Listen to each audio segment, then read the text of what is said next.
Alright, welcome back. Today we're going to learn about control variables, and you're going to see a lot of the stuff on this map. It's a casino is already done because I've already made this video and did not include any sound.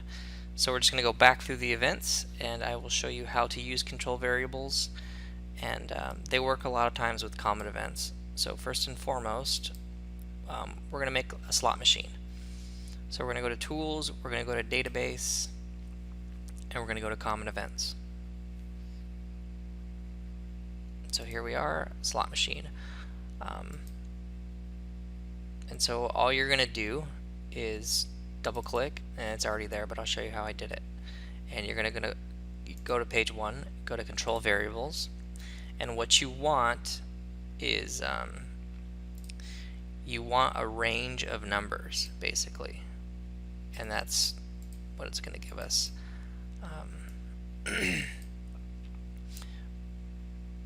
But see where it says random right here? 1 through 100 is the number that this is going to pull. And so if you want to make your own, just go to control variables, go to random.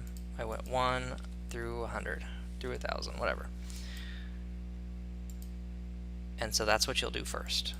And so what that means is when I create an event, I want it to pull basically one of those numbers. And I'll click on the one I've already made and show you what that means. So the very first thing we're going to do is I have text here. Okay, it's a slot machine. Should we pay $1,000 and pull the lever? So it's going to ask you if you want to do that. You get to pick yes or no. If you select yes, okay, I put a conditional here.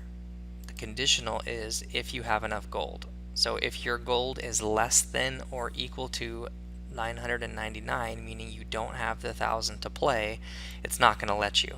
It's going to exit event processing, and that's an event command we have not used yet, so this is the first time.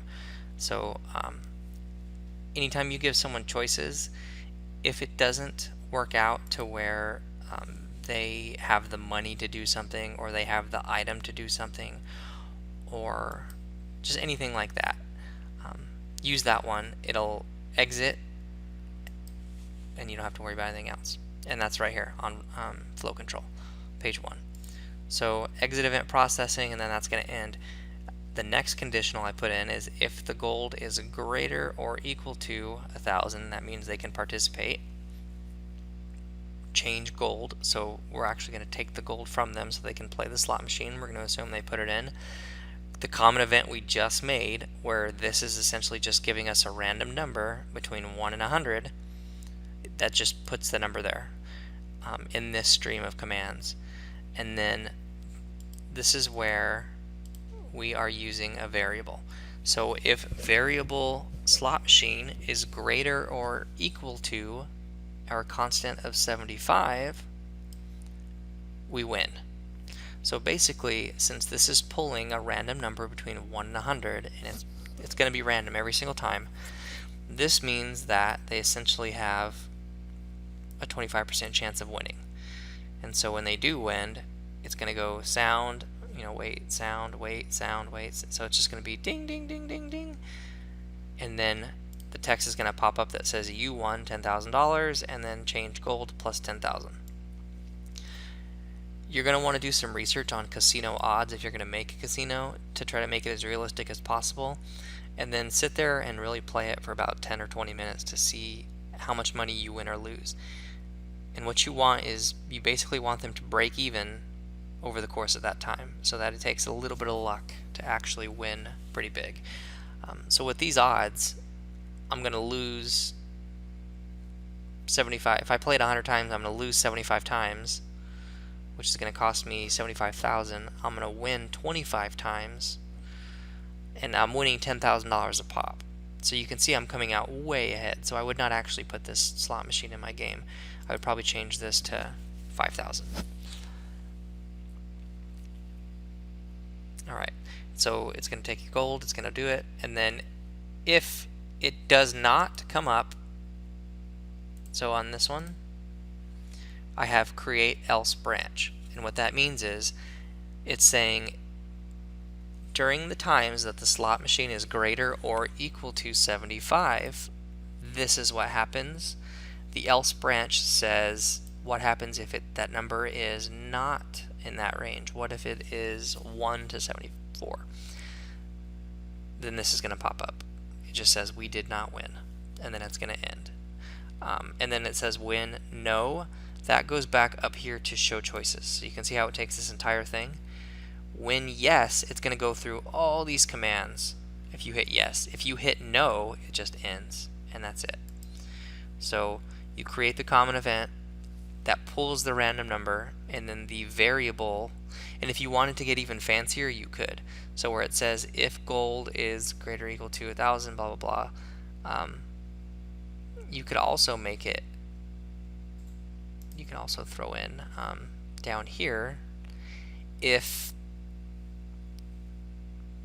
the number is, if slot machine, so like if I wanted to make another one, I would say if slot machine is greater or equal to 99, meaning if they hit 99 or 100, I could give them an even bigger payout, so that 25% of the time they're getting this, or you could just do equal to.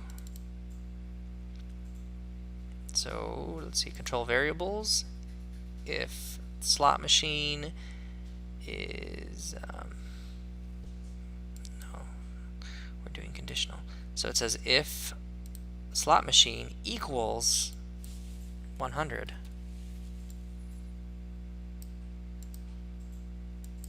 and then I would put in an extra, you know, you won the jackpot or something.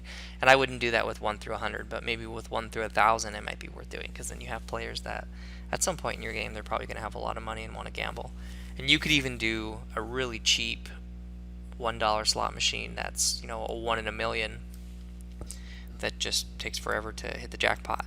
But keep in mind that if you do one that's too big a payout with not big enough odds, players are going to just sit there and do it, and then if there's a save point too close, then they'll just restart their game and go back until they hit the jackpot. So be careful about where you put your save points. I've made a game where I put a casino in, but I disabled the save point in that town before you get to the casino. My save points were pretty unique, and so the person that was in charge of saving your game basically just left the town before you found the casino, so that you can't go back and save and then try to hit the jackpot. So that's one of the ways that you use control variables. You can use them a bunch of different ways. I'll try to go over some more later on, but this is the easiest way, is to create a common event that's pulling a random number, and then the control variables will be used to influence the types of different things that you want, and that's it. And so we're going to play test this really quick, and I am just going to start my character right here.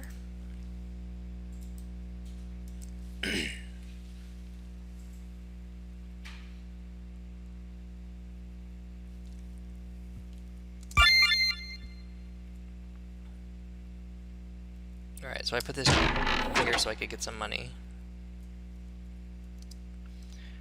Alright. So first try we win $10,000. So we did not win. We did not win. So I'm 1 for 3. 2 for 4. My luck is pretty good right now. 2 for 5. 2 for 6. 2 for 7. 2 for 8. 2 for 9. 2 for 10.